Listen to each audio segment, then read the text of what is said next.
Halo semuanya, malam ini kita akan masuk ke sebuah topik yang jarang dibicarakan, tetapi begitu nyata dalam kehidupan kita.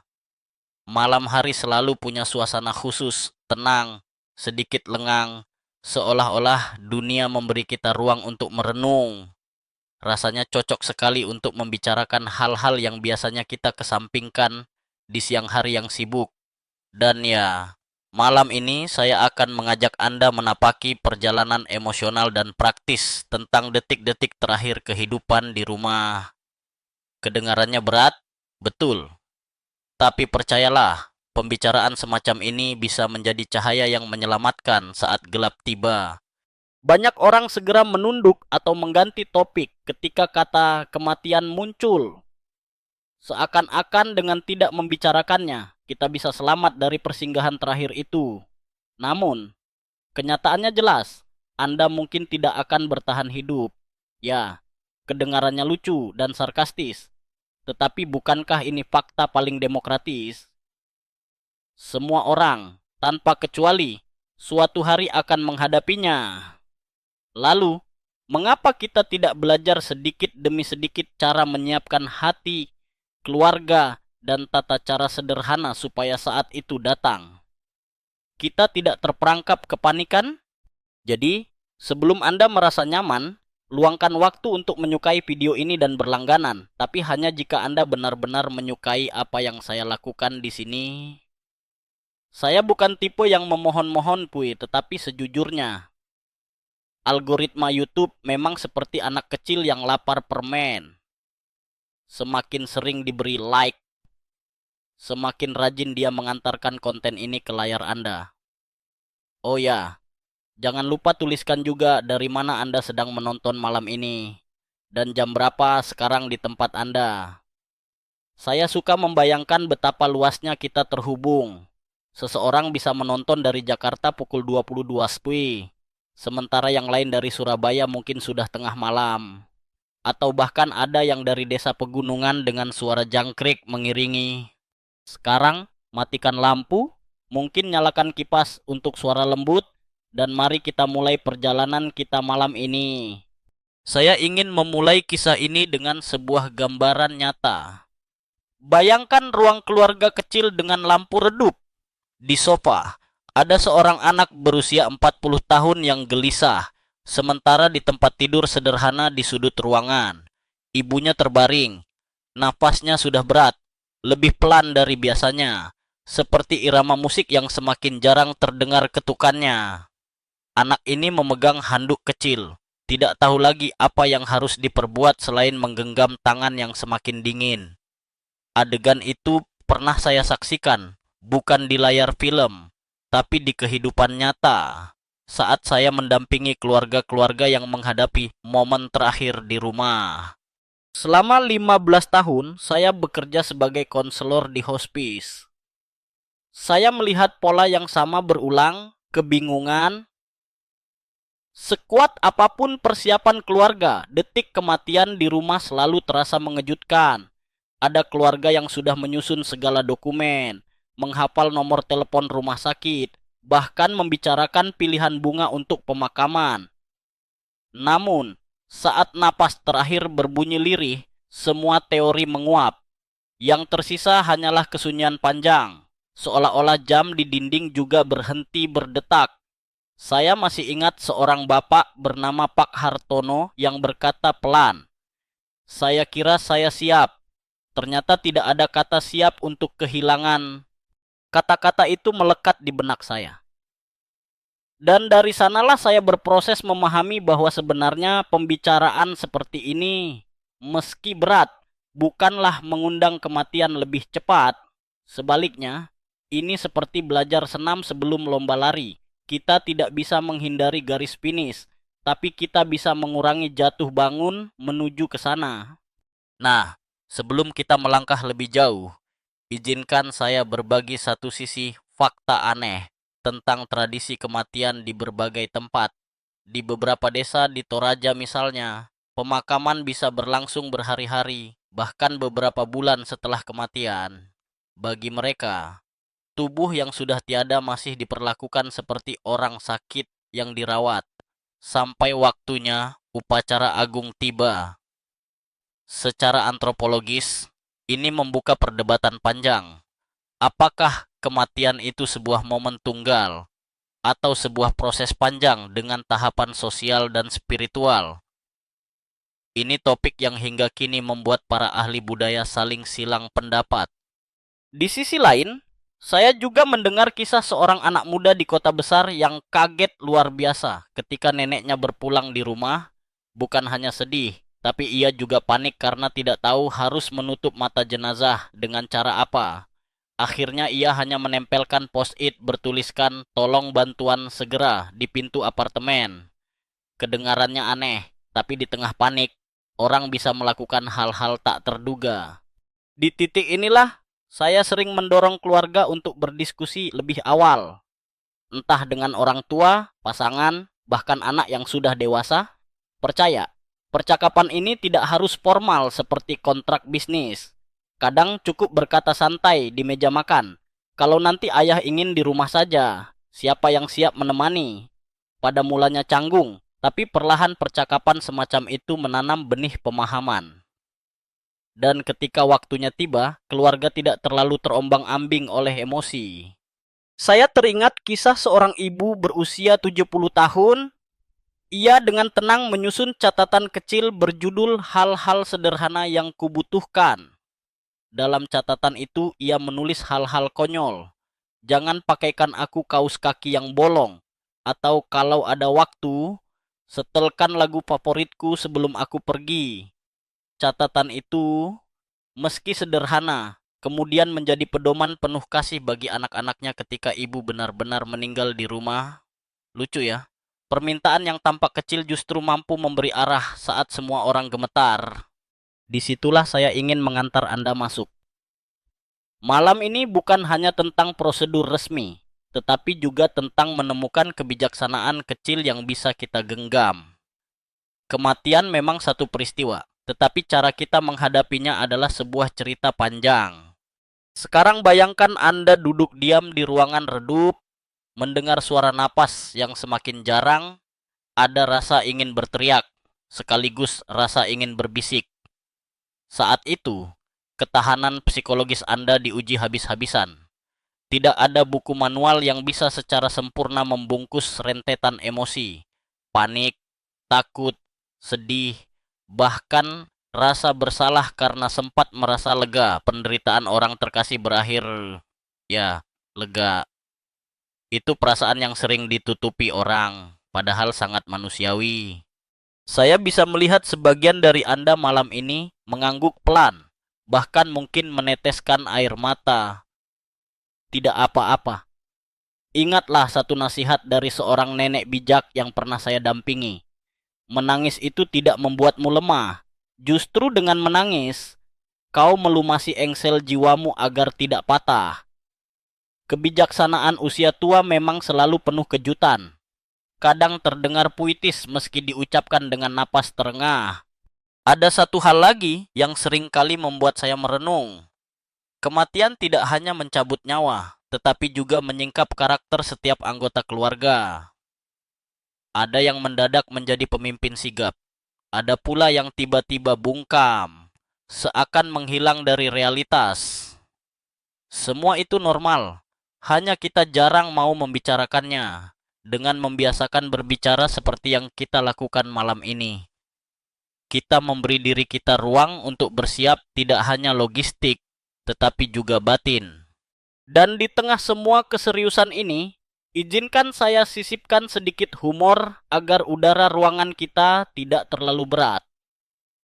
Seorang teman saya bercanda begini, "Kalau aku mati, jangan kasih bunga mahal ya, mending beliin pizza, bagi-bagi ke yang datang. Aku yakin aromanya lebih menenangkan."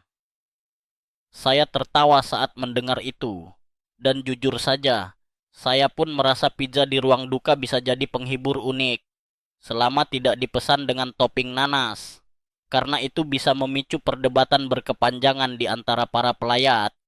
Begitulah, kita sekarang sudah membuka pintu. Bagian awal malam ini mengajak Anda melihat bahwa walaupun kematian berat dibicarakan, birmatullah, Mempersiapkan diri bukan dosa. Justru di balik kecanggungan ini, kita menanam ketenangan untuk waktu yang sangat menakutkan. Mari terus berjalan bersama saya, perlahan menapaki langkah demi langkah. Kita akan berbicara lebih dalam tentang tanda-tanda fisik menjelang akhir kehidupan. Hal-hal kecil yang sering terjadi, dan apa yang bisa kita lakukan agar hati sedikit lebih siap. Ketika saya duduk bersama keluarga yang sedang menunggu momen terakhir orang terkasih, saya seringkali mengamati bagaimana tubuh mengirimkan tanda-tanda halus. Tanda-tanda ini, jika diperhatikan, bisa memberi kita waktu untuk menyiapkan hati maupun langkah praktis. Namun, kalau tidak tahu apa yang sedang terjadi, bisa jadi justru membuat keluarga semakin cemas. Bayangkan, Anda melihat pernapasan orang yang Anda cintai berubah menjadi tidak teratur, kadang cepat, kadang lambat. Lalu ada jeda panjang seperti napas itu tersangkut di tenggorokan. Anda mungkin merasa ingin segera menelepon darurat. Padahal kondisi itu justru merupakan proses alami tubuh yang sedang bersiap untuk berhenti.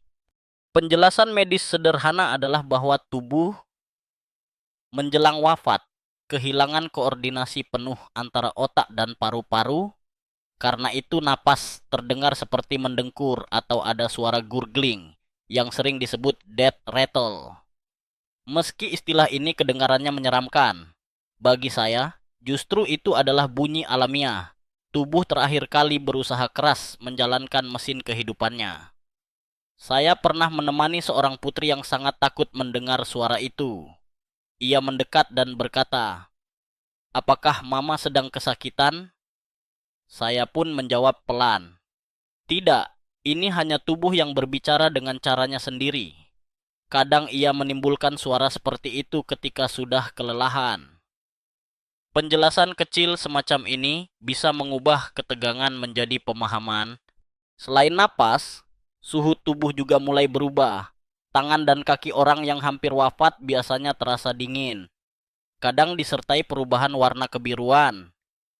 Saya masih ingat seorang ibu muda yang menyelimuti ayahnya dengan 6 lapis selimut karena kaget melihat kakinya dingin. Saya tersenyum kecil, lalu menjelaskan bahwa meskipun tiduran terasa dingin, tubuh tidak lagi memerlukan kehangatan eksternal. Energi sudah diarahkan ke organ penting. Di titik ini, kita perlu ingat bahwa kepanikan tidak membantu.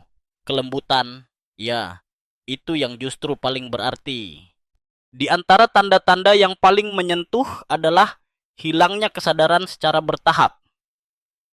Seorang pria bernama Pak Darto pernah berkata sebelum akhirnya tidak responsif, "Saya sedang melihat cahaya di ujung jalan." Kata-kata itu membuat anak-anaknya terhenyak, bingung antara merinding atau merasa tersentuh. Sebelum ia pergi, ia sempat membuka mata sekali lagi, menatap seolah memberi salam. Bagi saya, momen semacam ini adalah kebijaksanaan usia tua. Tubuh memang melemah, tapi kadang jiwa menyisakan satu pesan terakhir yang tak ternilai. Ada pula tanda aneh yang tidak semua orang tahu. Menjelang ajal, sering muncul gerakan-gerakan kecil seperti mencoba menggapai udara atau menarik selimut. Dalam teori medis, itu hanyalah refleks. Namun dalam pandangan spiritual atau budaya, banyak keluarga meyakininya sebagai gerakan simbolis.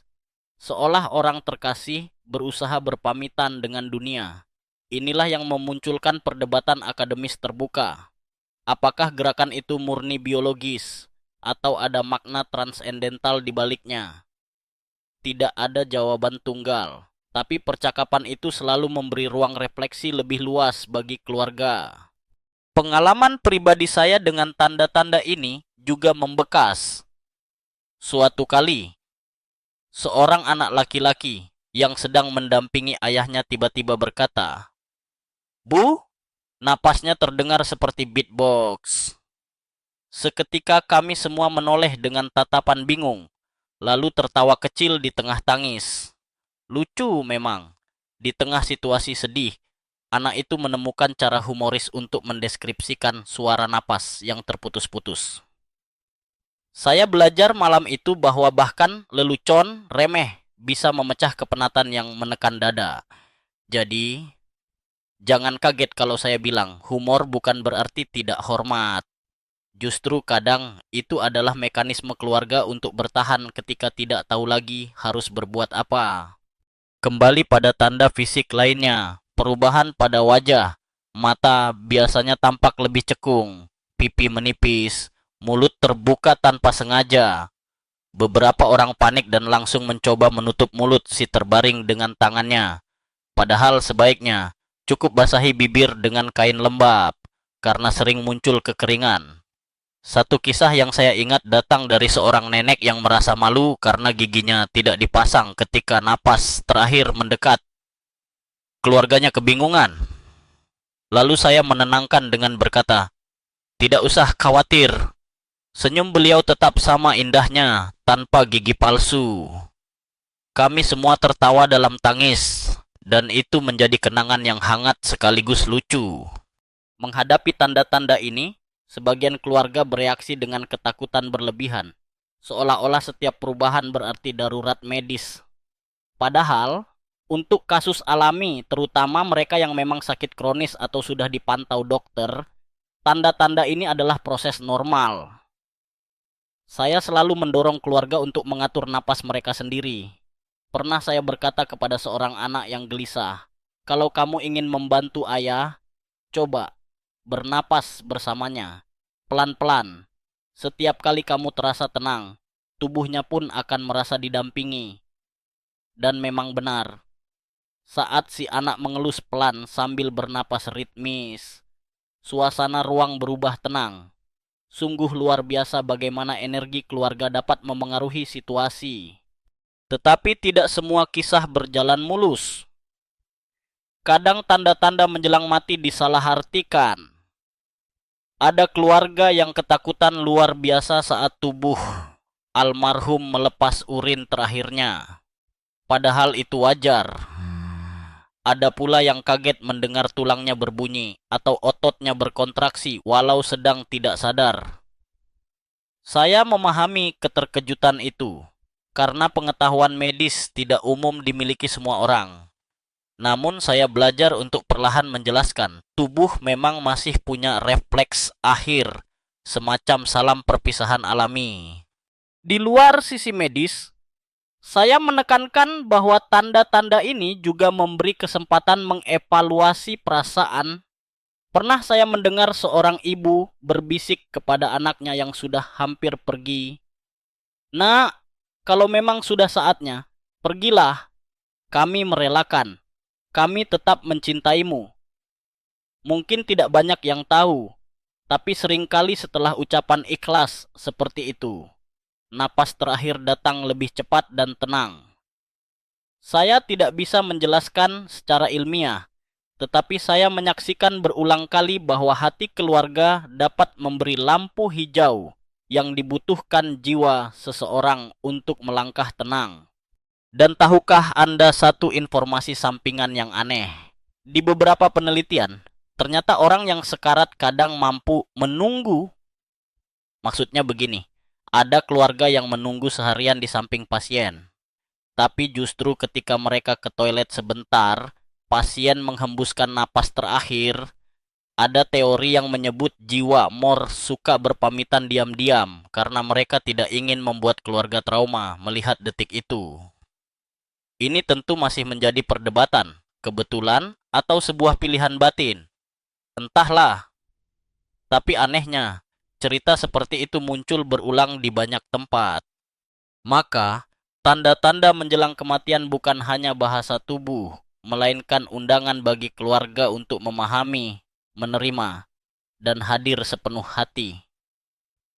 Disinilah saya sering merasa proses paling intim justru terjadi.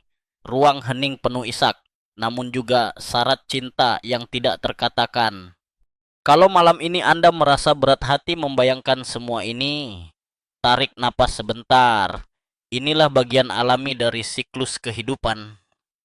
Kita tidak bisa menolak, tetapi kita bisa belajar memandangnya dengan mata baru. Nenek saya dulu pernah berkata, Kalau daun bisa jatuh dengan anggun dari pohon, mengapa manusia takut sekali?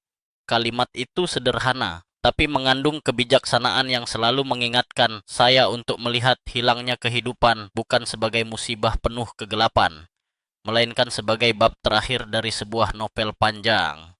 Sebelum saya menutup bagian ini, izinkan saya menambahkan sedikit humor penutup agar kita tidak larut berlebihan. Seorang kakek yang saya dampingi pernah bilang, kalau aku sudah rebahan lama nanti, tolong jangan nyalakan kipas angin langsung di mukaku. Aku bisa kena masuk angin bahkan setelah mati. Tentu kami semua tergelak. Namun ada satu kebenaran di balik gurauan itu. Humor adalah cara orang tua menenangkan anak-anak pada saat genting. Mereka berusaha membuat kita tersenyum, agar pelepasan berjalan lebih ringan untuk semua pihak. Maka, saat Anda suatu hari menyaksikan tanda-tanda ini, napas yang berat, kulit yang dingin, atau tatapan mata yang jauh, ingatlah bahwa itu adalah bahasa tubuh terakhir. Jangan terburu-buru panik, jangan lari tanpa arah. Hadirlah, genggam tangan, bisikan kata-kata sederhana. Itu sudah cukup menjadi persembahan cinta terakhir yang bisa kita berikan. Momen ketika napas benar-benar berhenti adalah satu titik yang tak pernah mudah. Meskipun kita tahu itu pasti akan tiba. Saya sering menggambarkannya seperti ketika sebuah lagu kesayangan selesai diputar. Hanya saja kali ini, remote tidak memiliki tombol replay. Hening yang muncul seketika itu hampir selalu terasa asing. Baik bagi keluarga yang sudah lama merawat maupun bagi saya yang biasanya mendampingi. Saya pernah mendampingi seorang pria muda bernama Johan yang kehilangan ayahnya di rumah. Johan mengatakan hal itu seperti menatap layar komputer yang tiba-tiba mati, suara kipas hilang, lampu padam, dan ruangan menjadi terlalu sunyi. Ia hanya duduk di kursi tanpa tahu harus bangkit atau tetap mematung. Reaksi macam itu sangat umum. Tubuh kita seperti terhenti ketika tubuh orang yang kita cintai pun berhenti. Ada keluarga yang spontan menjerit, ada yang langsung berdoa, ada pula yang hanya membisu. Tidak ada reaksi yang salah, karena semua hanyalah cara jiwa menahan hantaman perasaan yang tak terbayangkan. Saya sendiri percaya, momen tersebut adalah saat di mana cinta diuji dengan pendampingan terakhir.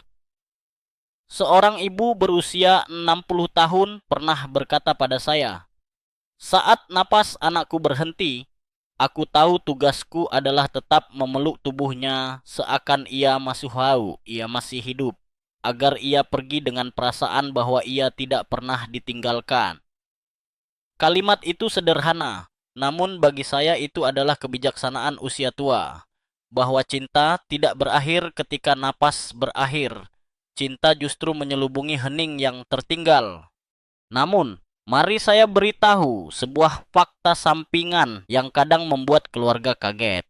Usai napas berhenti, tubuh tidak langsung berubah menjadi kaku atau pucat.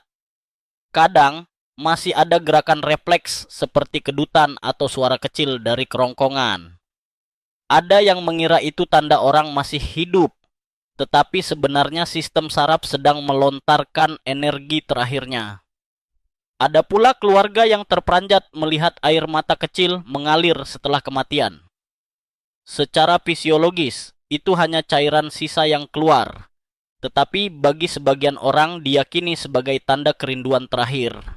Ini menimbulkan perdebatan akademis yang masih terbuka. Apakah makna air mata setelah kematian hanyalah mekanisme biologis atau bisa dimaknai lebih luas? Entah bagaimana. Ketika membicarakan momen ini, saya selalu ingat kisah komedi tragis dari satu keluarga. Ketika nenek mereka dinyatakan berhenti bernapas, cucu bungsu yang panik langsung berlari ke dapur sambil berteriak, "Bawakan cermin!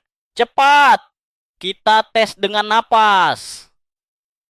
Mereka benar-benar menaruh cermin di depan hidung sang nenek, seperti adegan lama di film hitam putih. Saat cermin tetap bening, semua terdiam. Beberapa detik kemudian, sang cucu berbisik, "Mungkin cerminnya kurang bersih." Di tengah air mata, keluarga ikut tertawa kecil. Ya, humor tipis seperti ini bisa muncul di tengah tragedi dan anehnya justru membantu menyalurkan beban emosi. Saya sering mengatakan peristiwa napas terakhir bukan hanya momen medis, tetapi sebuah transisi spiritual. Ada keluarga yang meyakini roh langsung pergi. Ada pula yang percaya jiwa masih menetap sejenak di sekitar tubuh. Apapun keyakinannya, kesamaan yang selalu saya temui adalah kebutuhan manusia untuk hadir saat itu. Banyak anak merasa bersalah seumur hidup karena tidak ada ketika orang tua mereka menghembuskan napas terakhir. Meskipun alasan ketidakhadiran itu logis, seperti terjebak macet atau berada di luar kota. Disitulah pentingnya menanamkan pengertian sejak awal bahwa cinta tidak diukur dari menit terakhir saja, melainkan dari seluruh hidup yang dibagikan bersama. Saya masih ingat dengan jelas seorang anak perempuan bernama Sinta yang tiba-tiba menangis histeris ketika ibunya wafat. Ia berulang kali berkata, "Aku tidak sempat bilang maaf." Lalu, ayahnya yang berdiri di sampingnya menepuk bahunya dan berkata, "Nak, ibumu tahu isi hatimu meski tanpa kata. Jangan biarkan satu kalimat yang tidak sempat terucap menghancurkan semua cinta yang sudah bertahun-tahun engkau berikan." Bagi saya, kata-kata itu adalah contoh kebijaksanaan suami yang baru saja kehilangan istri, namun masih cukup jernih untuk menenangkan anaknya. Sekarang, mari kita bicara logistik kecil. Apa yang sebenarnya bisa dilakukan ketika napas berhenti di rumah? Pertama-tama, perhatikan dengan tenang. Coba rasakan denyut nadi di pergelangan tangan atau leher. Perhatikan pergerakan dada. Jika Anda tidak yakin, tidak apa-apa.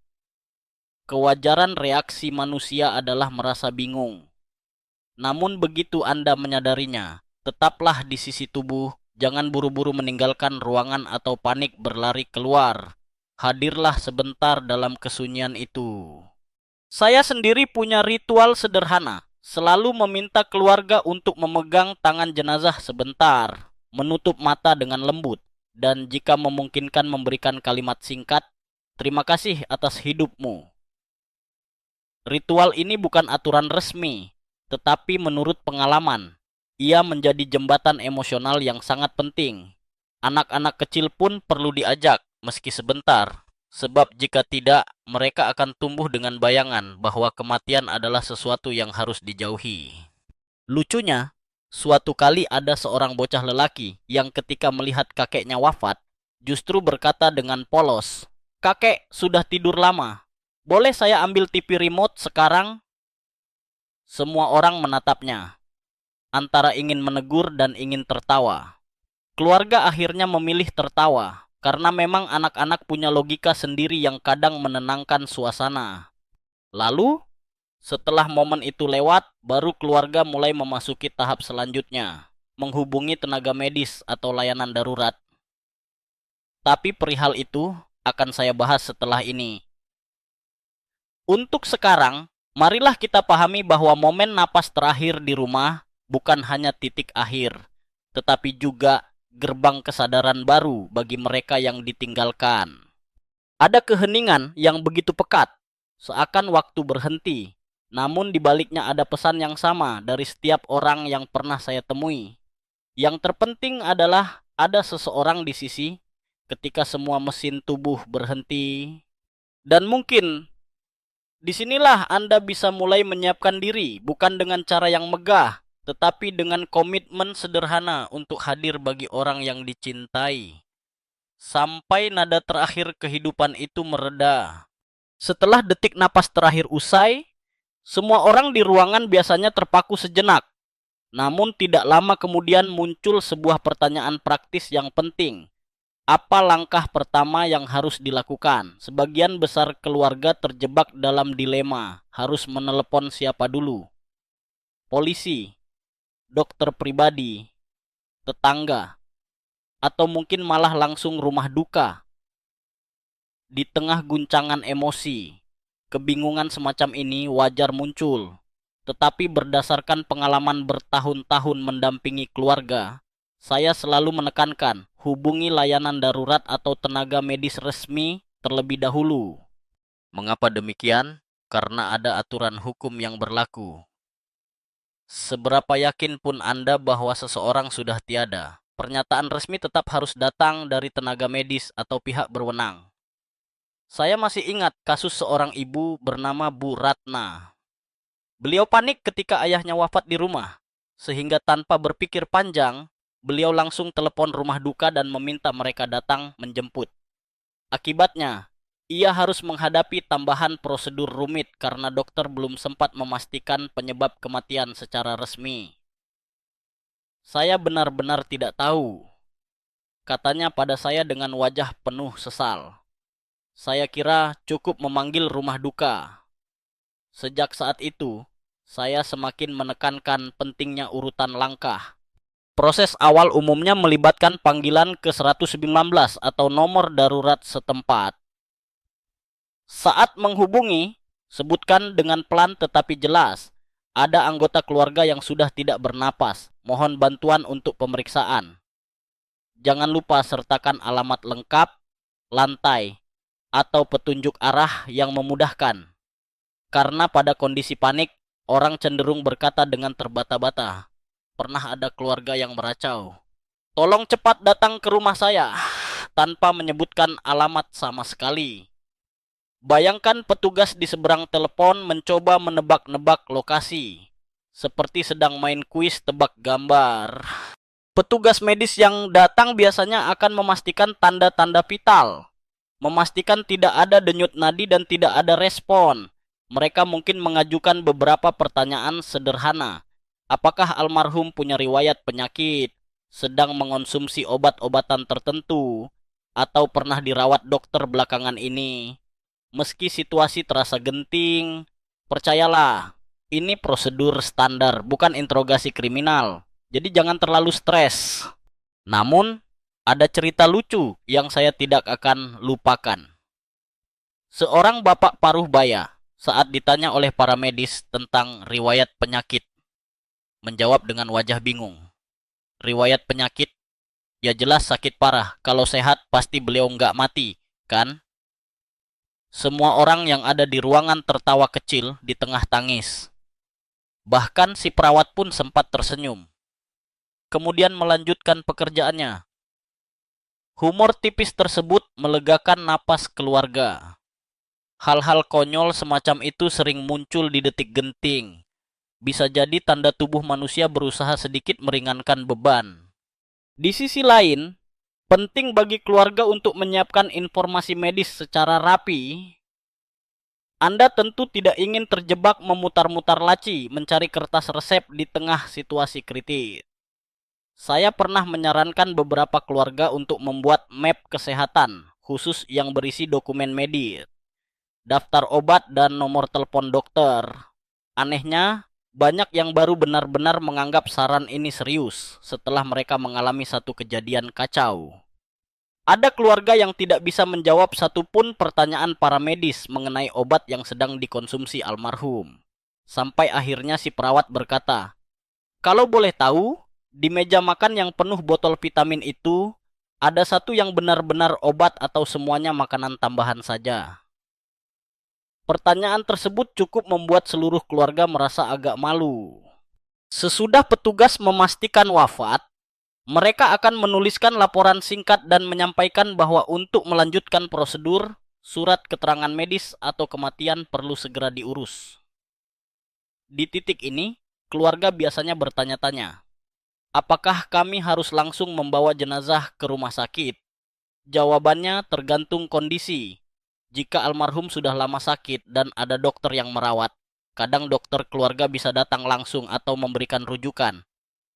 Namun jika wafat mendadak tanpa riwayat sakit jelas, prosedurnya bisa melibatkan pihak kepolisian. Tidak jarang keluarga justru terkejut, karena polisi yang masuk rumah itu menimbulkan kesan dramatis.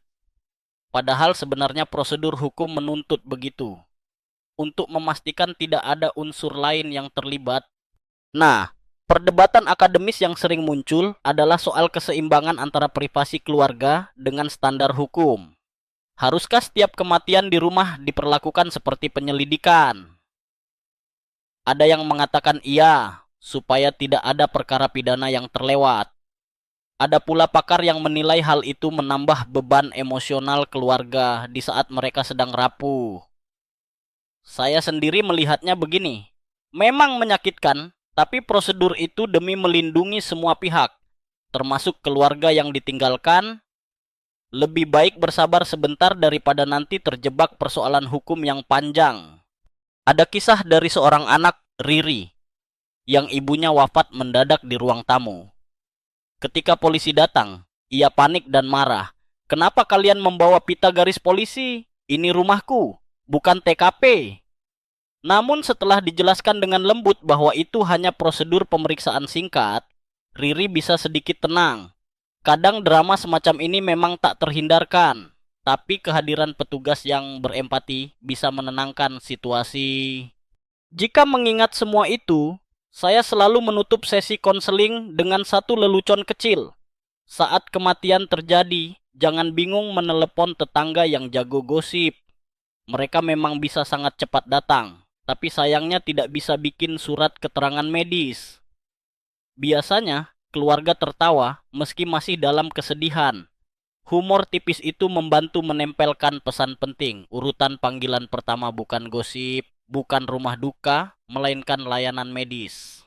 Maka pada bagian ini, mungkin ajakan saya terdengar seperti ulang-ulang. Persiapkan daftar nomor darurat serta dokumen medis di satu tempat. Bahkan bila mungkin tempelkan di pintu kulkas. Kenapa kulkas? Karena percayalah, saat panik, kulkas adalah benda pertama yang selalu dicari keluarga. Nah, momen itu bisa menjadi penolong. Tangan mencari minum dingin, lalu sekaligus menemukan kertas berisi daftar nomor darurat. Singkatnya, langkah pertama yang harus ditempuh usai napas terakhir adalah kontak resmi dengan tenaga medis dan pihak berwenang. Setelah itu baru kita melangkah ke tahapan berikutnya, memastikan surat keterangan kematian, mempersiapkan pemindahan jenazah, dan mulai masuk ke ranah administrasi. Semua itu memang terdengar birokratis, tapi tanpanya, proses di kemudian hari bisa jadi berlipat sulit. Pada akhirnya, saya percaya satu hal. Di balik keruwetan aturan dan prosedur, sesungguhnya tujuan tertinggi hanyalah memberi penghormatan terakhir pada almarhum dengan cara yang teratur dan bermartabat. Yang kita butuhkan hanyalah sedikit pengetahuan, banyak kesabaran, dan kalau bisa, sejumput humor untuk meringankan langkah. Begitu petugas medis maupun aparat memastikan seseorang telah wafat, maka ada satu hal yang bisa kita sebut sebagai kunci pembuka semua pintu berikutnya, yaitu surat keterangan atau surat kematian resmi. Disebut juga surat keterangan dokter atau surat kematian klinis. Tanpa dokumen itu, bisa dibilang kita seperti mencoba berangkat liburan ke luar negeri tanpa paspor. Percayalah, sebanyak apapun niat baik dan besarnya rasa cinta, urusan resmi tidak akan bergulir tanpa selembar kertas ini. Surat ini bukan sekadar formalitas. Ia adalah landasan hukum yang memungkinkan proses berikutnya, mulai dari pelaporan sipil, pengurusan jenazah di rumah duka, sampai perkara warisan di kemudian hari. Bayangkan saja, semacam tiket lintas jalur birokrasi, dan sama seperti konser musik terkenal. Tiket itu hanya sah bila asli, bukan fotokopian. Sekarang mari kita bahas jalur-jalurnya, karena disinilah keluarga sering bingung. Pertama, bila almarhum sudah lama sakit dengan catatan medis lengkap, biasanya dokter keluarga atau dokter yang merawat bisa segera datang dan menerbitkan surat kematian. Itu adalah skenario yang paling aman, paling tenang, seperti menyeberang jalan saat lampu zebra cross hijau. Saya pernah mendampingi seorang keluarga yang ibunya wafat disertai riwayat kanker panjang. Dokter yang sudah mengenalnya datang malam itu juga, memeriksa kondisi, lalu menuliskan surat dengan sikap penuh tenang. Ini Bu, akan mempermudah semua proses, katanya. Keluarga merasa sangat terbantu karena urusan administrasi langsung jelas. Kedua, ada skenario tanpa dokter keluarga yang resmi. Dalam kasus itu, biasanya para medis yang datang akan menyarankan dibawa ke rumah sakit terdekat. Dokter jaga di instalasi gawat darurat akan melakukan pemeriksaan cepat, kemudian menerbitkan surat kematian. Proses ini memang sedikit lebih ribet, terutama karena jenazah harus dibawa. Namun jangan langsung menganggap itu hal aneh atau mencurigakan. Itu hanya jalan prosedural untuk memastikan semua standar terpenuhi. Ketiga, jika wafatnya mendadak dan tidak ada riwayat medis jelas, maka polisi akan dilibatkan. Terkadang keluarga terpukul karena suasana rumah mendadak seperti lokasi film detektif. Ada pita kuning, ada kamera, bahkan ada pencatatan kronologi. Padahal tujuannya sederhana, memastikan penyebab kematian murni alami, bukan karena hal lain. Saya teringat satu reaksi lucu dari seorang ibu yang kaget rumahnya dipasangi lampu senter besar. Katanya, "Saya ini bukan artis Korea. Kok rumah jadi ramai kayak syuting sinetron?" Semua tertawa kecut di tengah situasi suram. Benar-benar contoh bagaimana humor bisa menyelinap meski suasana menegang. Nah, setelah surat kematian terbit, kita jangan hanya menyimpannya satu lembar. Buatlah salinan beberapa rangkap. Jangan remehkan hal ini. Kenapa? Karena instansi-instansi berbeda tidak selalu mau menerima fotokopian biasa. Ada yang meminta dokumen asli, ada yang minta legalisir. Seorang bapak bernama Arif pernah datang ke bank dengan fotokopi surat kematian ayahnya. Pihak teller langsung bilang, "Kami butuh dokumen asli." Terpaksa ia pulang dan kembali lagi. 2 kali bolak-balik hanya untuk selembar kertas itu. Sejak saat itu, ia berpesan pada teman-temannya, "Jangan pernah cuma buat satu.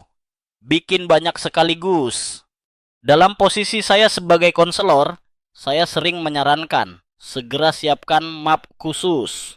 Misalnya berwarna hitam atau biru, yang dipakai hanya untuk menyimpan surat kematian dan salinannya. Jangan dicampur dengan kwitansi belanja atau tagihan listrik, karena Anda pasti tidak mau mencari-cari di antara strok belanjaan saat sedang menangis. Ada kebijaksanaan usia tua di sini. Seorang nenek yang saya dampingi dengan bijak berkata, "Dokumen kalau tidak dijaga bisa lebih menyulitkan daripada setan." Pernyataan kocak itu membuat kami tertawa, tapi memang benar, dokumen adalah kunci untuk mengurangi kekacauan. Lalu muncul perdebatan akademis menarik seputar surat kematian ini. Apakah selembar kertas benar-benar cukup untuk mewakili akhir hidup seorang manusia yang rumit? Di satu sisi, hukum harus praktis, hitam di atas putih menentukan sah atau tidaknya sebuah peristiwa. Tapi di sisi lain, tidak sedikit ahli budaya yang merasa cara itu terlalu mekanistik. Kehidupan yang dijalani puluhan tahun, ujung-ujungnya hanya diwakili stempel dokter dan tanda tangan. Perdebatan ini tidak pernah habis, tapi titik tengahnya adalah kita bisa menghargai surat kematian sebagai satu bagian administratif. Sementara nilai kehidupan orang yang kita cintai tetap kita kenang dengan cara lain. Ritual, doa, cerita, dan foto misalnya. Lucu juga, saya pernah mendengar cerita seorang anak muda yang membingungkan resepsionis rumah sakit. Dengan polos dia berkata, "Saya butuh surat tok-tok." Setelah ditanya maksudnya, ternyata ia kebingungan menyebut istilah surat keterangan kematian. Semua yang ada di meja tertawa kecil untuk melepas ketegangan. Kita bisa maklum, kadang di tengah kehilangan, pikiran seperti mesin tua yang mogok, kata-kata tercecer, logika pun kabur. Jadi kesimpulannya di bagian ini, surat kematian bukan sesuatu yang bisa ditunda. Bukan pula sekadar formalitas. Ia adalah gerbang utama semua langkah setelahnya. Dan ketika kita sudah menyadari itu, kita bisa memastikan proses berjalan lebih mulus. Jangan heran jika suatu hari nanti Anda mendengar keluarga berkata, dokumen ini yang terasa lebih berat daripada peti. Berat, iya, tapi tanpa dokumen itu, perjalanan cinta terakhir untuk orang yang Anda cintai bisa jauh lebih berliku. Saran kecil dari saya, mulai sekarang, simpan baik-baik catatan medis rutin. Jika keluarga sedang dirawat lama, bicarakan sejak awal tentang kemungkinan surat ini.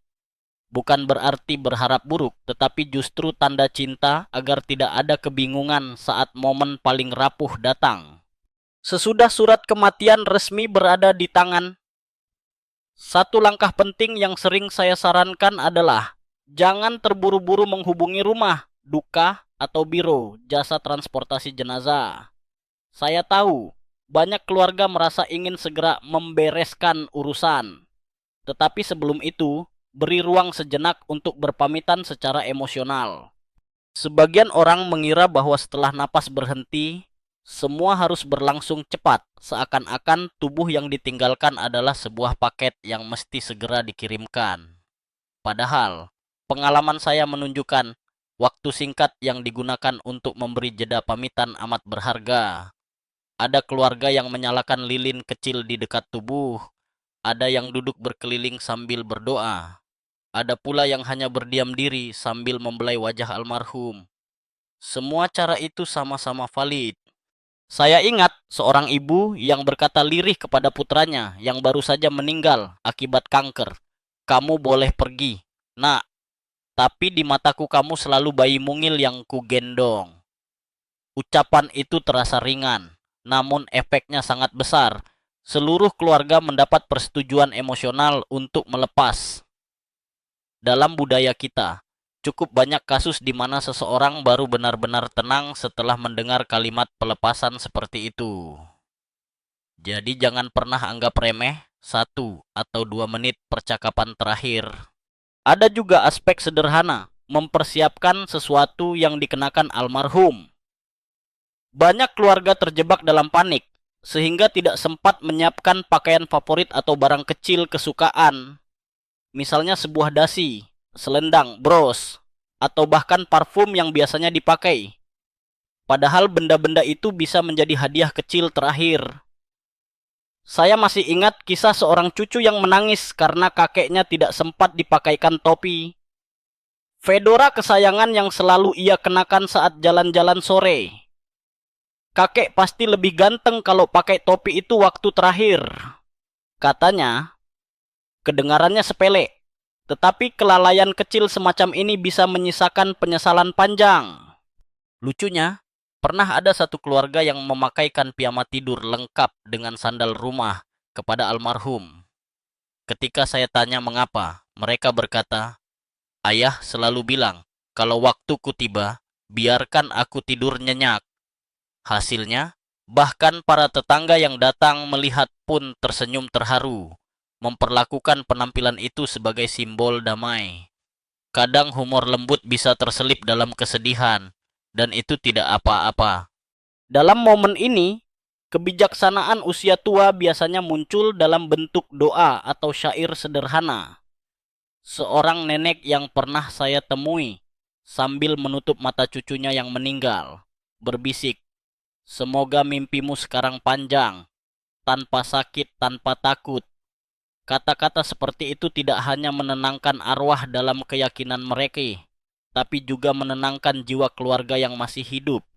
Saya sering juga membicarakan sisi aneh yang jarang orang ketahui. Setelah meninggal, tubuh bisa tetap mengeluarkan beberapa respon. Misalnya, mulut yang terbuka lebar bisa ditutup perlahan dengan mengikat dagu menggunakan kain, atau mata yang sulit mengatup bisa ditutup dengan kapas basah. Bagi keluarga yang tidak tahu, ini bisa terasa seram, seakan tubuh bersikeras tidak ingin ditinggalkan. Padahal, ini hanyalah reaksi otot yang tidak lagi aktif. Bila keluarga diberi pemahaman, proses sederhana itu justru menjadi semacam ritual penuh cinta. Tidak jarang anak atau pasangan yang berani mencoba menutupkan mata sendiri, sambil berbisik, istirahatlah. Akhir pamitan yang sehat juga bisa menghadirkan momen kreativitas. Ada keluarga yang menyusun foto-foto di sekeliling ranjang, memutarkan lagu kesayangan, bahkan mengajak anak kecil menaruh bunga kertas buatan mereka di selimut jenazah. Ini semacam mini ritual yang membuat anak-anak ikut terlibat tanpa merasa trauma. Sesungguhnya, anak-anak adalah guru kecil dalam menangani kematian. Mereka melihat apa adanya. Saya pernah mendengar cucu berusia 5 tahun berkata, "Kakek, sekarang bisa jadi superhero di awan." Orang dewasa menahan tangis, tapi saya sendiri tersenyum. Betapa jujurnya mata kanak-kanak memandang. Nah, kita beralih sebentar ke perdebatan akademis. Apakah memberi waktu pamitan sebelum jenazah dipindahkan benar-benar bermanfaat bagi proses berduka? Sebagian pakar psikologi mendukung. Dengan alasan itu, membantu integrasi emosi. Apa yang dilihat mata sesuai dengan fakta, sehingga otak perlahan menerima kematian itu nyata. Namun, ada juga yang khawatir terlalu lama berada di ruang dengan jenazah bisa memperparah trauma. Saya berada di tengah-tengah, durasi boleh berbeda-beda. Tapi satu kali momen bersama tubuh yang kini diam itu hampir selalu membantu keluarga menutup lingkaran perpisahan. Keluarga pun sering menanyakan, seberapa lama waktu yang boleh kita pakai untuk pamitan? Jawabannya tidak baku. Bisa 5 menit, 30 menit, atau bahkan 1 jam. Tergantung situasi dan kesiapan, Ipa. Yang lebih penting bukan lamanya, tetapi ada titik selesai yang dirasakan bersama. Biasanya, ketika semua orang sudah memegang atau mendoakan dengan puas, tiba-tiba muncul kesadaran, sudah cukup. Mari kita lanjut ke langkah berikutnya.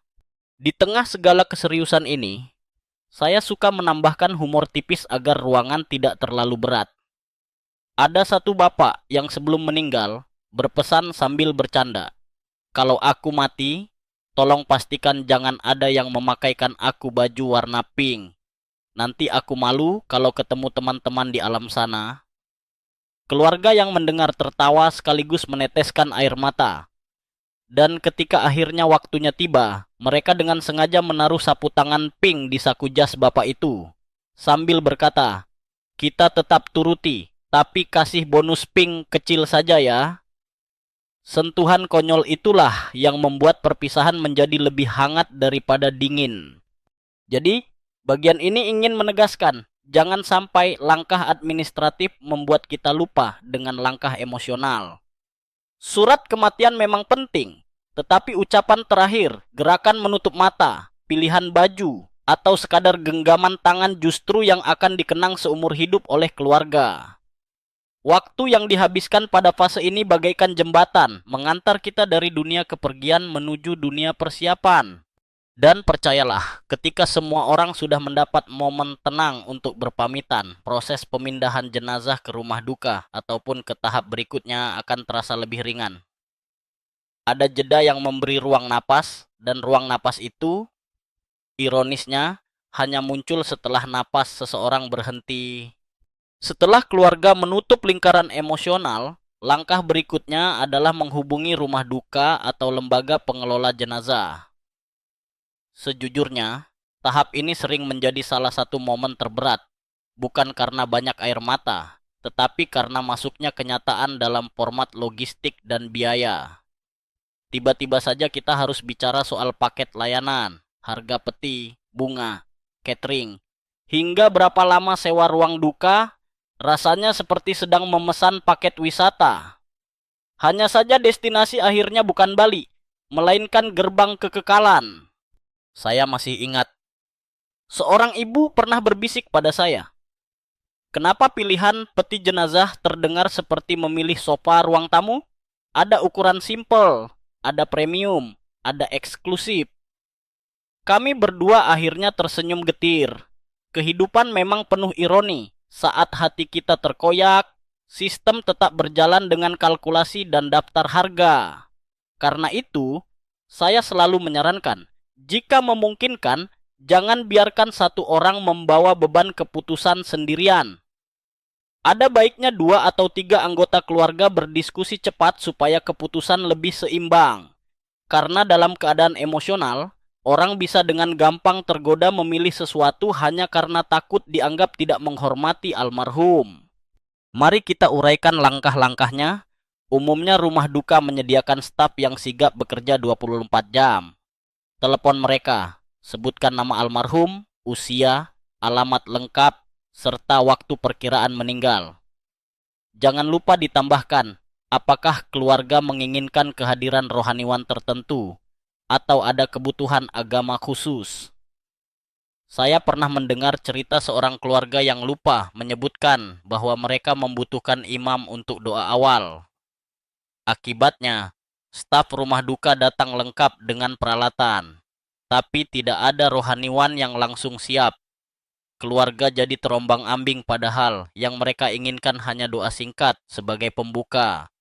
Beberapa orang juga menanyakan, kapan saat terbaik untuk memindahkan jenazah? Jika tinggal di pemukiman padat seperti apartemen atau gang sempit, biasanya lebih nyaman dilakukan di jam malam atau pagi sekali. Hal ini untuk mengurangi tatapan heboh tetangga yang kadang bisa lebih cepat menyebar kabar daripada media online. Saya pernah menemui satu keluarga yang sengaja meminta rumah duka datang jam 5 pagi agar prosesnya terasa lebih privat. Dan benar, ketika orang sekitar baru terbangun, jenazah sudah berpindah dengan tenang. Tapi ada pula kejadian lucu. Seorang tetangga yang doyan gosip ternyata sudah bangun lebih awal. Dan dengan gaya detektif, ia menulis status di grup WhatsApp komplek. Ada mobil misterius datang subuh, pasti ada sesuatu. Padahal baru beberapa menit kemudian keluarga sendiri berniat memberi pengumuman resmi. Inilah contoh mengapa kita mesti siap dengan cara menghadapi reaksi lingkungan sekitar. Kebijaksanaan usia tua biasanya muncul di titik ini. Saya masih mengingat seorang kakek yang berkata, "Nak, jangan memilih rumah duka hanya karena murah, tapi juga jangan memilih karena mahal. Pilihlah yang menenangkan hati." Kalimat sederhana, namun isinya dalam sekali. Kadang keluarga yang panik terintimidasi harga, seolah-olah semakin mahal berarti semakin berbakti. Padahal yang membuat perpisahan bermartabat bukan harganya, melainkan bagaimana keluarga hadir benar-benar dari hati. Lalu muncul sisi unik yang jarang orang sadari. Dalam memilih rumah duka, pertimbangkan juga soal jarak dan akses transportasi bagi keluarga besar atau kenalan. Ada pengalaman di mana sebuah keluarga memilih rumah duka dengan harga terjangkau, tetapi lokasinya jauh di pinggir kota. Akibatnya, banyak kenalan kesulitan datang. Bahkan, ada yang menyerah karena jaraknya hampir 2 jam perjalanan. Setelah selesai, keluarga menyesal karena suasana menjadi sepi. Padahal tujuan utama rumah duka adalah tempat berbagi duka bersama relasi.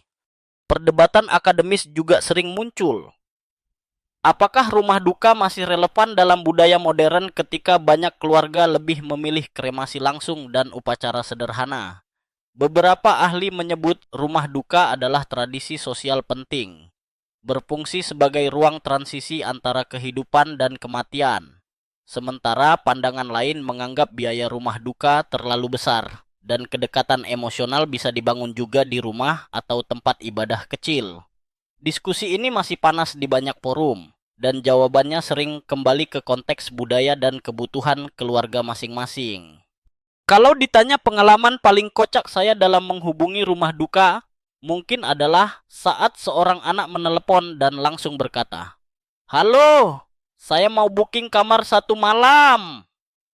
Petugas rumah duka yang menjawab di ujung telepon agak kaget, lalu menjelaskan dengan lembut, "Booking kamar memang bisa, Pak, tapi untuk siapa ya?" Akhirnya mereka berdua tertawa kecil, menyadari slip of tongue di tengah kepanikan. Situasi tegang seketika mencair. Dalam proses ini, saya selalu sarankan untuk menyiapkan 3 hal sebelum staf rumah duka datang. Identitas jenazah, KTP atau salinan. surat kematian dari dokter, dan pakaian atau barang pribadi yang ingin dipakai. Dengan begitu, petugas bisa langsung melakukan persiapan tanpa perlu keluarga berlarian mencari dokumen sambil menangis. Dan jangan lupa soal biaya. Biasanya di tengah kesedihan, orang jadi lebih yes man. Apapun yang ditawarkan rumah duka langsung disetujui. Padahal ada item-item layanan tambahan yang bisa menambah biaya signifikan. Seorang sahabat saya bercerita bagaimana saudara iparnya setuju menambah paket bunga premium tanpa membaca detailnya. Ternyata harganya lebih mahal daripada 1 bulan cicilan mobil. Waktu sadar, mereka hanya bisa geleng-geleng kepala. Maka kebijaksanaan yang saya ingin bagi adalah diskusikan biaya dengan sepercik logika. Jangan hanya dengan air mata. Jika memungkinkan, pilih satu anggota keluarga yang sedang paling tenang sebagai juru bicara saat negosiasi. Sementara yang lain bisa tetap mendampingi jenazah dan menjamu tamu yang datang. Bagian ini pada akhirnya ingin menegaskan, menghubungi rumah duka bukan hanya soal administrasi, tetapi juga soal menjaga martabat dan memikirkan kenyamanan keluarga besar. Jangan sampai rumah duka hanya menjadi tempat formalitas, seharusnya ia menjadi ruang aman, tempat terakhir di mana kita mengucapkan salam perpisahan dengan tenang. Setelah rumah duka menerima telepon dan tim mereka tiba, kita mulai masuk ke tahap yang sering disebut prosesi awal, perawatan jenazah, persiapan ruangan, serta penentuan tata cara perpisahan. Disinilah seluruh keputusan emosional, kultural, bahkan spiritual bertemu menjadi satu. Suasana biasanya campur aduk, ada yang menangis, ada yang setengah bingung bertanya detail teknis, dan ada pula yang mendadak jadi manajer proyek mengurus semuanya. Saya masih ingat pengalaman mendampingi keluarga seorang ibu rumah tangga sederhana.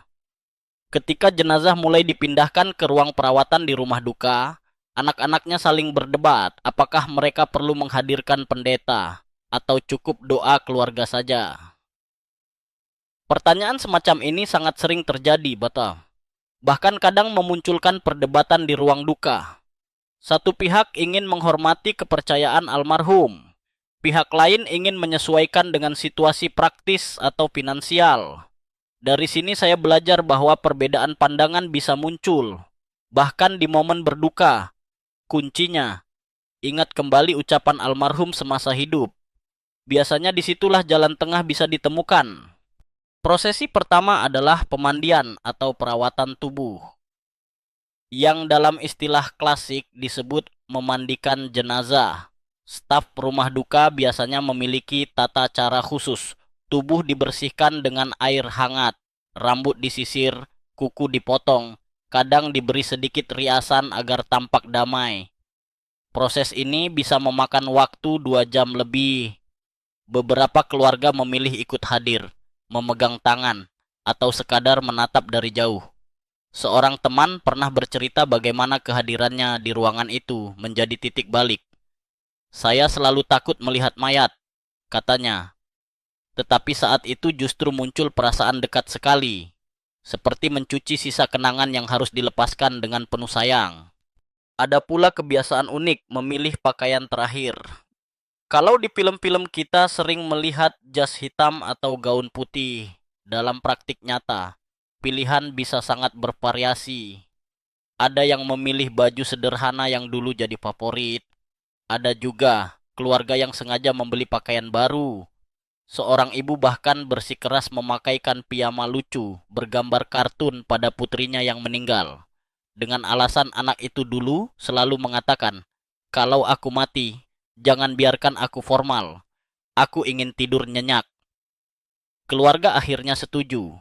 Dan ketika tamu datang, mereka justru tersenyum penuh haru melihat kejujuran pilihan itu. Namun, di sini sering muncul diskusi akademis menarik.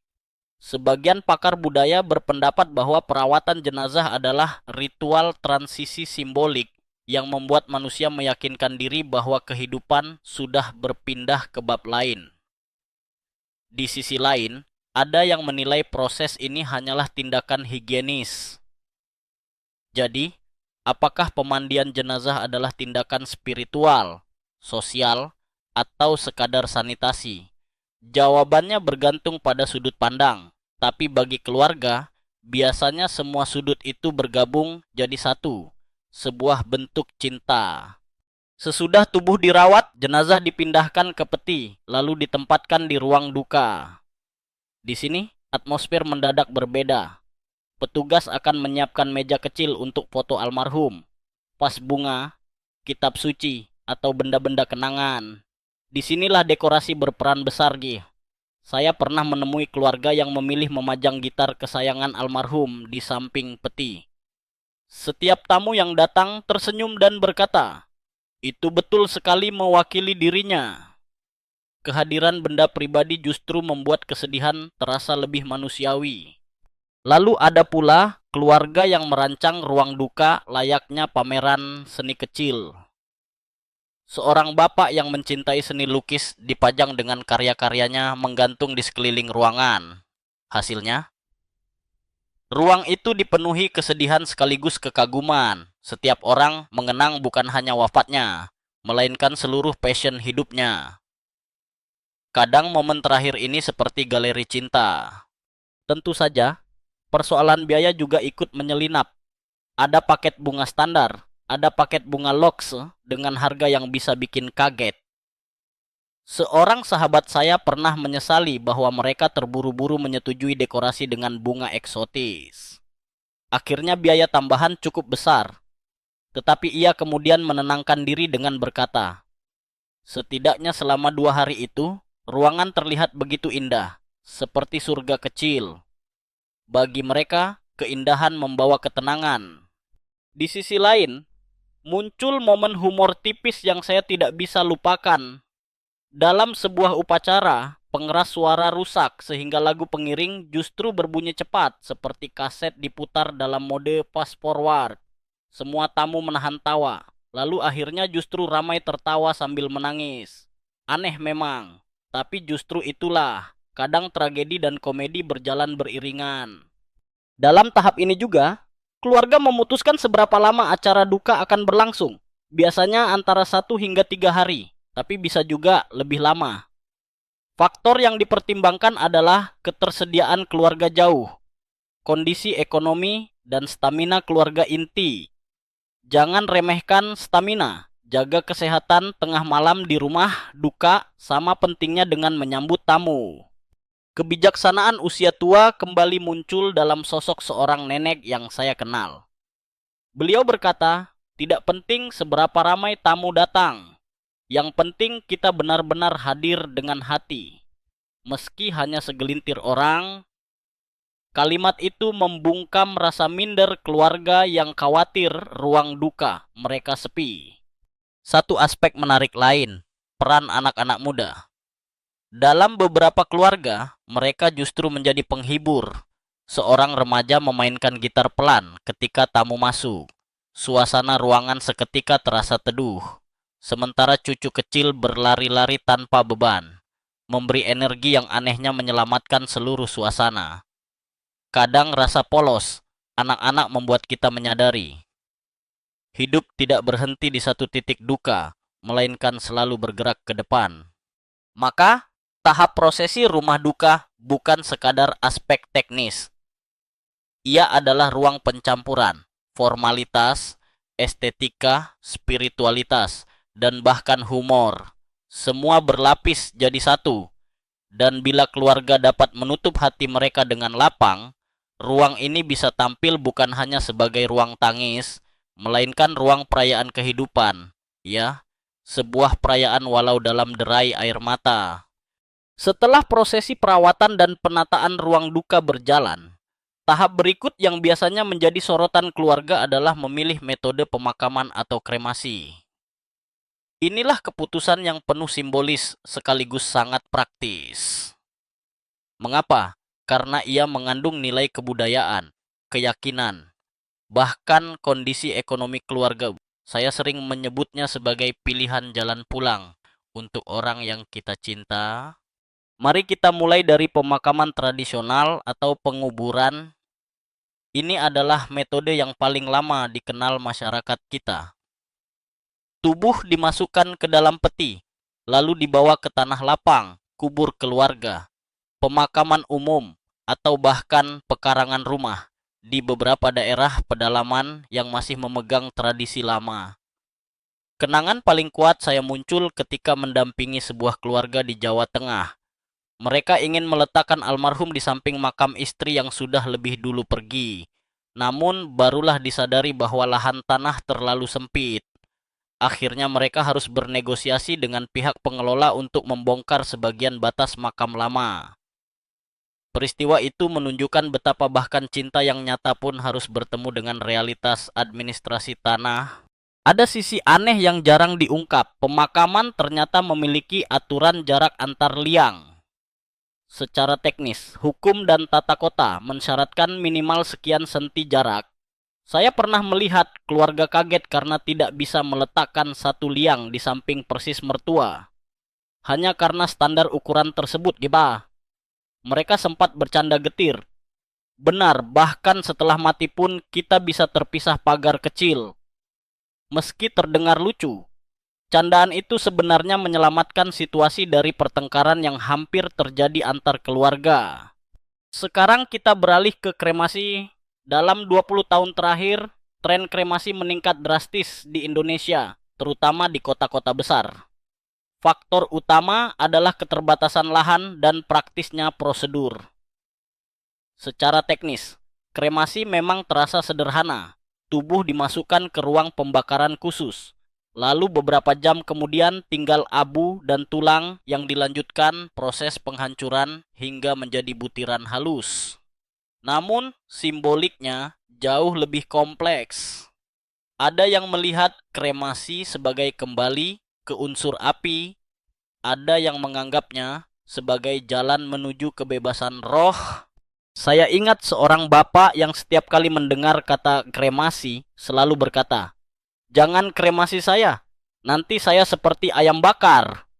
Ungkapan itu membuat anak-anaknya tertawa. Namun ironisnya, ketika beliau benar-benar meninggal, pilihan jatuh pada kremasi karena keterbatasan lahan. Anak-anaknya akhirnya membawa guyonan tersebut ke upacara. Di sela tangis, mereka tersenyum mengenang bapaknya yang hobi membuat humor bahkan tentang dirinya sendiri. Hasilnya, suasana menjadi lebih ringan. Terasa seperti benar-benar menghargai kepribadian beliau. Nah, berbicara soal kremasi, metode penyimpanan abu juga punya banyak pilihan. Ada yang memilih disimpan dalam guci di rumah. Ada pula yang diletakkan di kolumbarium atau rumah abu. Bahkan tren baru adalah penaburan abu di laut atau taman. Seorang profesor pernah berkata pada saya ingin abuku ditabur di sungai kecil depan rumah agar setiap kali musim hujan, saya bisa keliling kampung bersama arus air. Keluarganya menggambarkan rencana itu dalam senyum sekaligus air mata. Disinilah kita melihat, pilihan akhir bukan hanya teknis, melainkan juga karya seni pribadi. Lalu muncul perdebatan akademis besar. Apakah kremasi lebih ramah lingkungan daripada pemakaman? Beberapa peneliti berpendapat pemakaman menggunakan lahan dan bahan kimia pembalsaman, sehingga tidak selalu ekologis budi-pedia. Sebaliknya, proses kremasi juga menghasilkan emisi karbon yang tinggi. Maka muncullah tren alternatif, pemakaman hijau atau green burial. Konsepnya adalah menanam tubuh tanpa peti metalik, tanpa pembalseman. Bahkan ditanam di bawah pohon agar tubuh benar-benar kembali ke alam. Di Eropa dan sebagian Amerika konsep ini sangat digemari. Di Indonesia, mulai ada percobaan, biasanya memakai istilah taman peristirahatan. Selain itu, ada inovasi aneh namun nyata, menjadikan abu kremasi sebagai permata atau berlian sintetis. Jangan kaget, teknologi ini memungkinkan karbon dari sisa jasad dipadatkan menjadi kristal biru atau putih, lalu dipasang sebagai cincin. Saya pernah menonton keluarga yang melakukannya. Dan ketika ditanya alasannya, sang anak berkata, "Biar mama selalu kupegang di tanganku." Tentu bagi sebagian orang, itu terdengar agak menyeramkan, tetapi yang lain menganggapnya indah. Lagi-lagi, semuanya kembali ke simbol dan cinta. Saran saya untuk keluarga yang menghadapi pilihan ini, bicarakanlah sejujurnya. Jangan paksakan pilihan mayoritas kalau bertentangan dengan wasiat atau keinginan nyata almarhum. Pernah ada kasus seorang ibu yang berpesan ingin dimakamkan tradisional. Namun karena situasi praktis, keluarganya memilih kremasi. Bertahun-tahun kemudian, masih ada anak yang menyalahkan diri karena merasa melanggar pesannya. Semua itu bisa dicegah dengan komunikasi lebih awal, meskipun memang percakapan semacam itu terasa tidak nyaman saat almarhum masih hidup. Dan tentu ada humor yang selalu menyelinap di ruang-ruang duka ini. Seorang anak muda ketika mendengar ayahnya akan dikremasi, bertanya polos, "Apakah nanti kita boleh bawa sisa kayu bakarnya untuk barbeque?" Semua yang ada langsung menoleh dengan tatapan tajam, lalu akhirnya tertawa lirih. Humor yang kasar sekalipun bisa jadi mekanisme orang muda untuk menahan kesedihan. Kebijaksanaan usia tua pada tahap ini sering berupa pesan sederhana. Bukan bagaimana tubuhmu dikuburkan, tapi bagaimana hidupmu dikenang. Kalimat itu membuat saya merenung. Betul, apapun metode pemakaman atau kremasi, hal utama adalah cinta yang terus hidup dalam kenangan. Maka, bagian ini menunjukkan bahwa setelah semua pilihan resmi dibuat, keluarga akan bergerak ke tahap berikutnya, persiapan administrasi, pelaporan, dan bahkan urusan warisan. Tetapi di momen ini, kita perlu mengingat satu hal. Jalan pulang seseorang tidak bisa dinilai dari mahal, murah, atau popularitas metode yang dipilih. Jalan pulang adalah soal makna, dan makna itu diberikan oleh keluarga melalui cerita, senyum, air mata, dan doa. Setelah keluarga sepakat mengenai metode pemakaman atau kremasi, tibalah giliran urusan administrasi yang bagi banyak orang terasa seperti lapisan kedua penderitaan. Jika sebelumnya kita berfokus pada kesedihan emosional, kini kita harus memasuki dunia formulir, stempel, antrian, dan tanda tangan. Dalam 15 tahun saya mendampingi keluarga. Bagian ini sering memunculkan kalimat klasik dari anggota keluarga.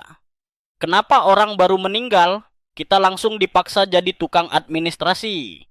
Jawaban saya biasanya jujur, namun agak sarkastis. Karena negara tidak pernah benar-benar tahu orang sudah meninggal sebelum ada kertas yang bilang begitu.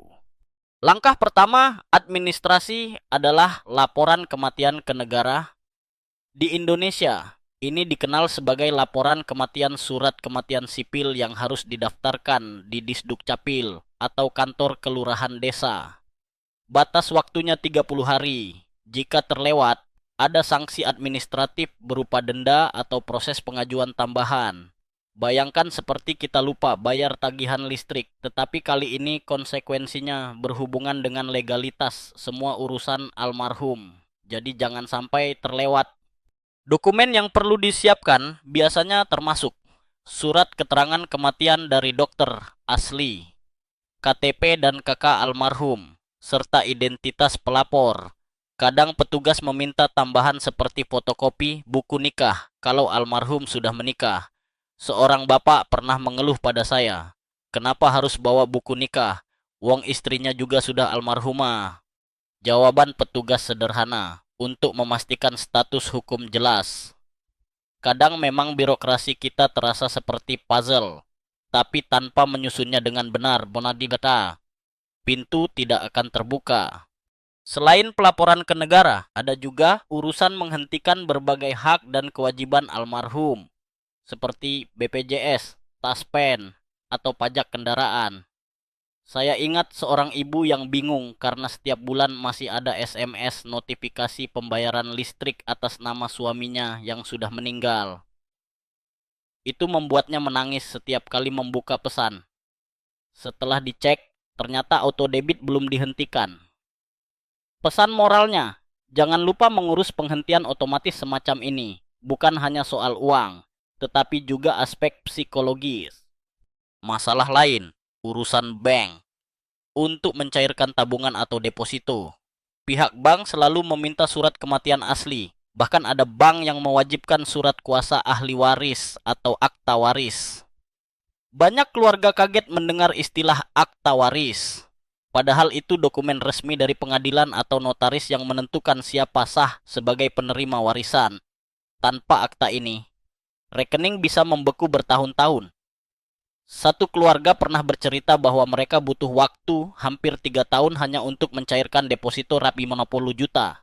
Karena anggota keluarga saling bersilang pendapat soal siapa ahli waris sah. Lalu muncullah isu besar, pembagian warisan.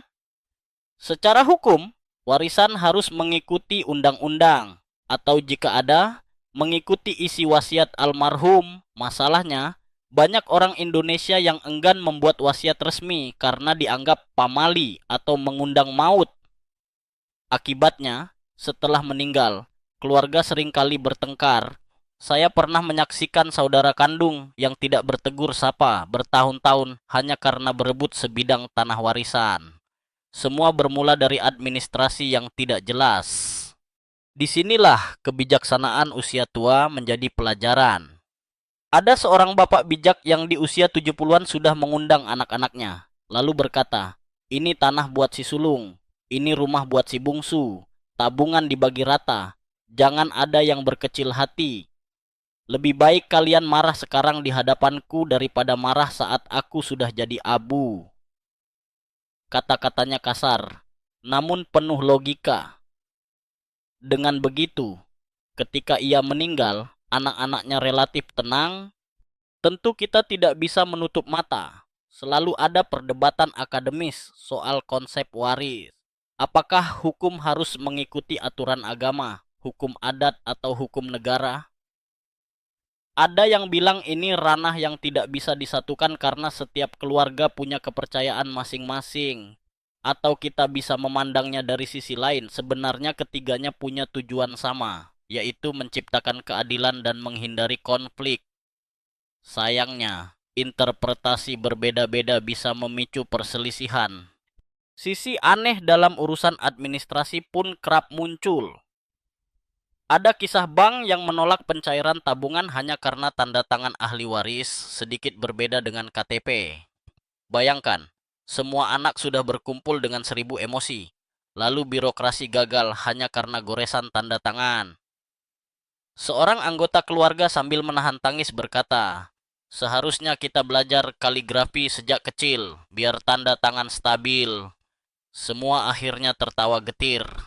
Selain administrasi finansial, ada juga urusan dengan pihak swasta, provider telepon, perusahaan asuransi, hingga lembaga leasing mobil.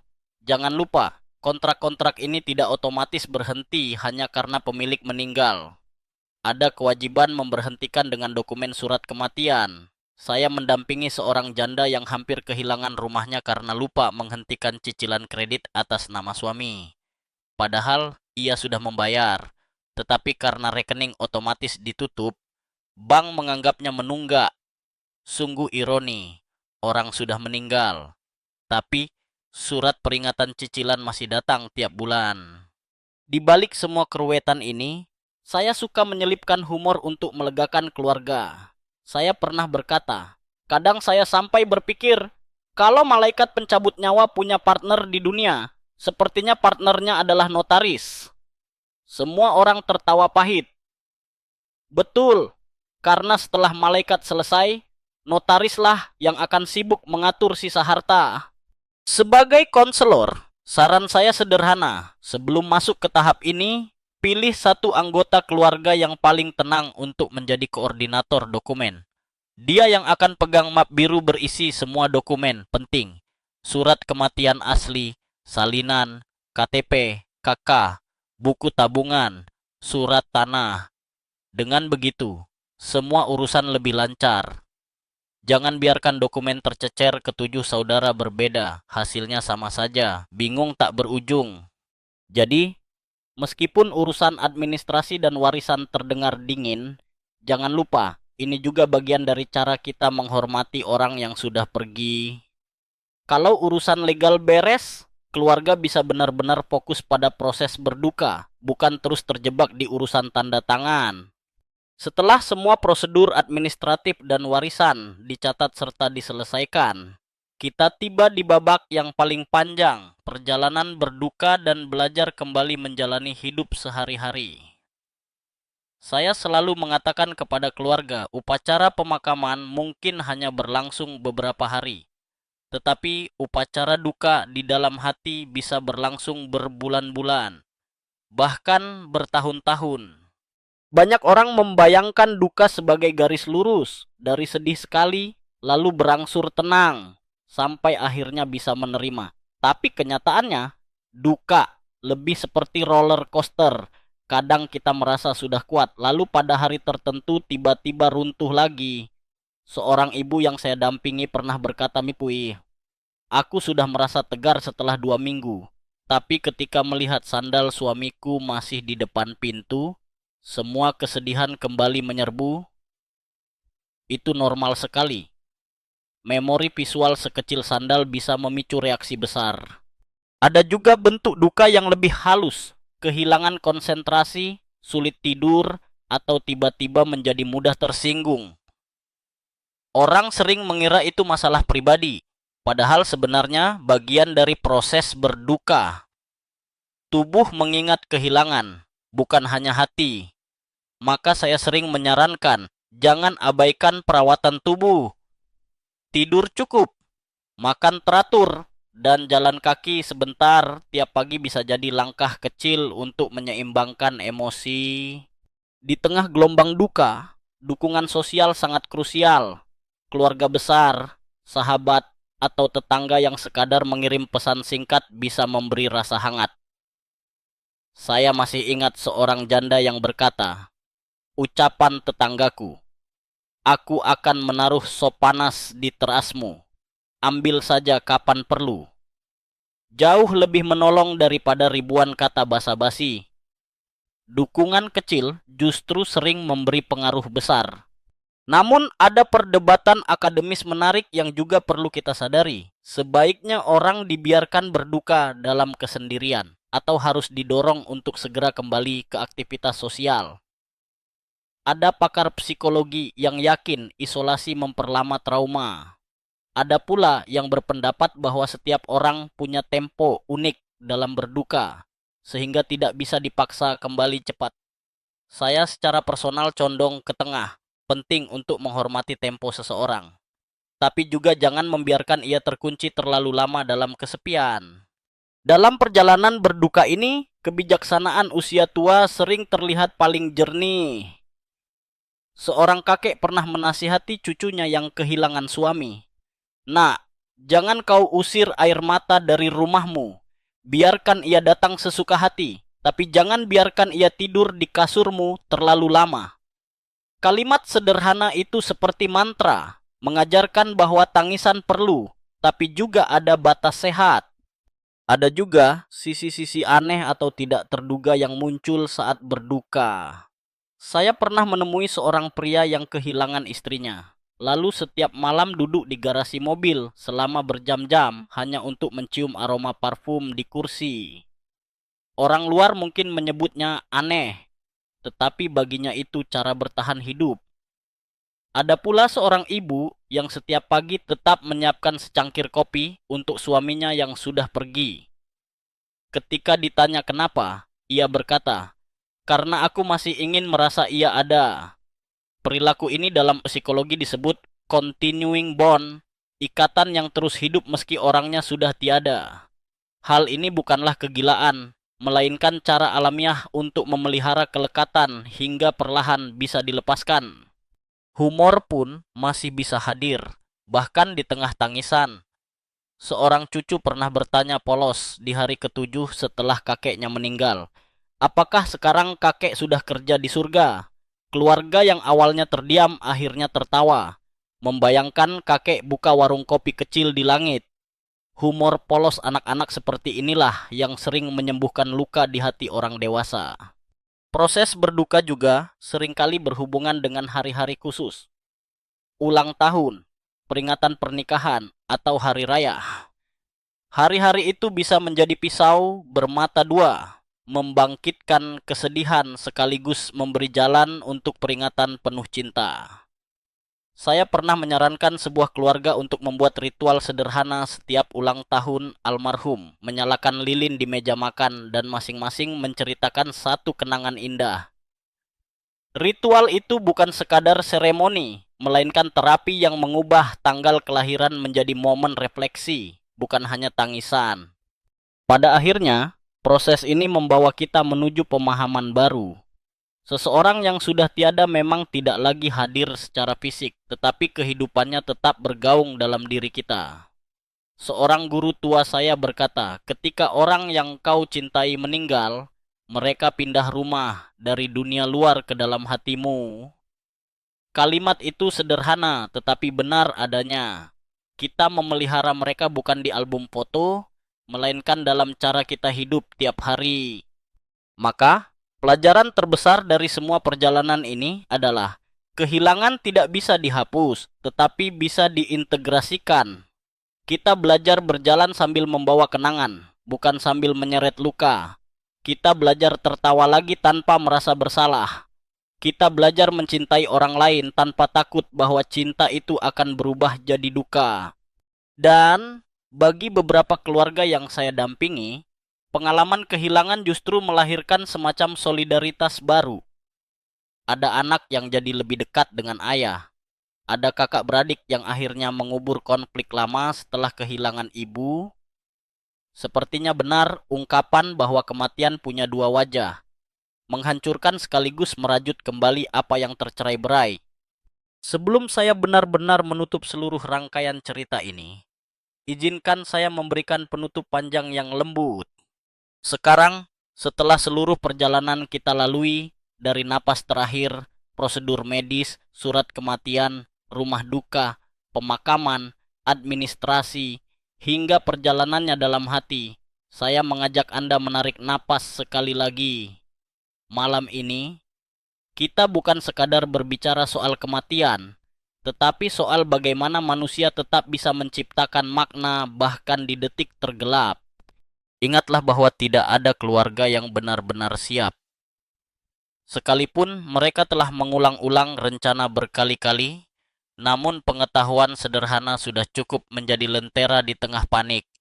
Memegang tangan, menyiapkan nomor darurat, menyimpan dokumen penting, bahkan menyiapkan guyonan kecil. Semua adalah bentuk cinta. Sulit memang, tapi kita bisa belajar menata ulang. Kematian tidak harus menjadi tembok yang hanya berisi tangisan. Ia bisa menjadi jendela untuk melihat kembali arti hadir, arti sayang, arti syukur. Setiap senyum dalam foto lama, setiap benda sederhana yang ditinggalkan, bisa berubah jadi doa panjang yang tidak pernah habis. Kalau Anda sedang melewati masa duka, jangan paksakan diri untuk cepat sembuh. Tidak ada perlombaan dalam berduka. Tangis boleh lama, tawa boleh muncul tiba-tiba. Semuanya sah. Yang terpenting, jangan berhenti berjalan. Saya ingin menutup dengan sebuah gambaran lembut. Bayangkan almarhum yang Anda cintai kini sedang duduk di sebuah taman sore. Angin semilir di bawah pohon rindang. Mereka melihat Anda yang melangkah lagi, meski penuh air mata. Dan mereka tersenyum tenang. Lanjutkan hidupmu. Aku sudah baik-baik saja. Izinkan gambaran itu menemani tidur Anda malam ini. Biarkan kesedihan berangsur jadi kenangan, dan kenangan menjadi cahaya. Segala cinta yang telah Anda bagikan tidak pernah hilang, ia hanya berpindah wujud. Akhir skrip, selamat malam.